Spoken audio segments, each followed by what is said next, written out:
ఆంధ్రప్రదేశ్ ప్రభుత్వం పింఛన్లకు సంబంధించి మరో కీలక నిర్ణయం తీసుకుంది. దివ్యాంగుల పింఛన్లలో అనర్హులను గుర్తించే సదరం పునఃపరిశీలనను వైద్యారోగ్య శాఖ తాత్కాలికంగా నిలిపివేసింది. ప్రభుత్వ ఆదేశాల మేరకు ఈ నిర్ణయం తీసుకున్నారు. అపీలు చేసుకున్న వారికి మళ్లీ పరీక్షలు చేయించాలని ప్రభుత్వం నిర్ణయించింది. రాష్ట్రంలో 7.38 లక్షల మంది దివ్యాంగ పింఛనుదారులు ఉన్నారు. వారిలో 5 లక్షల మంది ధృవీకరణ పత్రాల పరిశీలన పూర్తయింది. దాదాపు 1.35 లక్షల మంది అనర్హులుగా తేలారు. అర్హులైన వారు అపీలు చేసుకునే అవకాశం ఉంది. ఇప్పటికే అనర్హులుగా తేలిన వారికి ఇది ఊరటనిచ్చే విషయం. రాష్ట్ర వ్యాప్తంగా ఇంకా 1.38 లక్షల మందికి వైకల్య పరీక్షలు చేయాల్సి ఉంది. అనర్హులుగా తేలిన వారిలో 95% మంది తాము అర్హులమేనని అపీలు చేసుకున్నారు. వారికి పరీక్షలు చేయడంలో ఆలస్యం కాకుండా ఉండేందుకు పునఃపరిశీలనను నిలిపివేశారు. జిల్లాలకు కొత్త నోటీసులు ఇవ్వొద్దని ఆదేశాలు వెళ్లాయి. అధికారులు తదుపరి ఆదేశాలు వచ్చే వరకు వేచి చూడనున్నారు. వైద్యారోగ్య శాఖ ఈ ప్రక్రియను పర్యవేక్షిస్తోంది. ప్రభుత్వ ఆదేశాల మేరకు ఇప్పటికే అనర్హులుగా తేలి అప్పీలు చేసుకున్న వారికి మళ్లీ వైకల్య నిర్ధారణ పరీక్షలు చేయించాలని వైద్యారోగ్య శాఖ నిర్ణయించింది అని అధికారులు తెలిపారు.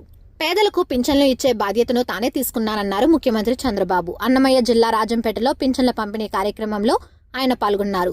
గత ప్రభుత్వంలో జీతాలు కూడా ఇవ్వలేని పరిస్థితి ఉండేదని, ఇప్పుడు ప్రతి నెల 1వ తేదీనే జీతాలు పింఛన్లు ఇస్తున్నామన్నారు. కేవలం 3 గంటల్లో 63,61,380 మందికి పింఛన్లు పంపిణీ చేస్తున్నామని చెప్పారు. వైఎస్ఆర్సీపీ ఒక అబద్దాల పార్టీ. ఆ పార్టీ అధికారంలో ఉన్నప్పుడు దొంగ పింఛన్లు ఇచ్చిందని ఆరోపించారు. అవయవాలు బాగా ఉన్నవారికి కూడా దివ్యాంగుల పేరుతో పింఛన్లు ఇచ్చారని, తమ అనుకూల వ్యక్తులకు మాత్రమే లబ్ధి చేకూర్చారని, అర్హులకు మాత్రం అన్యాయం చేశారన్నారు. తాము అర్హులకు పింఛన్లు ఇస్తూ న్యాయం చేస్తున్నామన్నారు. అనర్హులకు పింఛన్లు ఇవ్వకూడదని ప్రజల్లో ధైర్యం రావాలని ఇటీవల ఒక వ్యక్తి చేయి బాగానే ఉన్నా లేదని చూపిస్తూ సోషల్ మీడియాలో హల్చల్ చేశారన్నారు.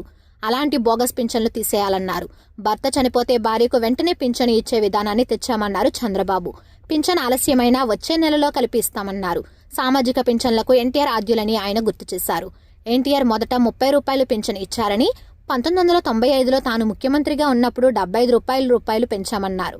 2014లో ముఖ్యమంత్రి అయ్యాక పెన్షన్ను 200 రూపాయల నుంచి 1000 రూపాయలకి, ఆ తర్వాత 2000 చేశామన్నారు. ఇప్పుడు 4000 రూపాయలకు పెంచామన్నారు. వృద్ధులకు, వితంతువులకు 10 రెట్లు, దివ్యాంగులకు 12 రెట్లు పింఛన్ను టీడీపీ పెంచిందన్నారు.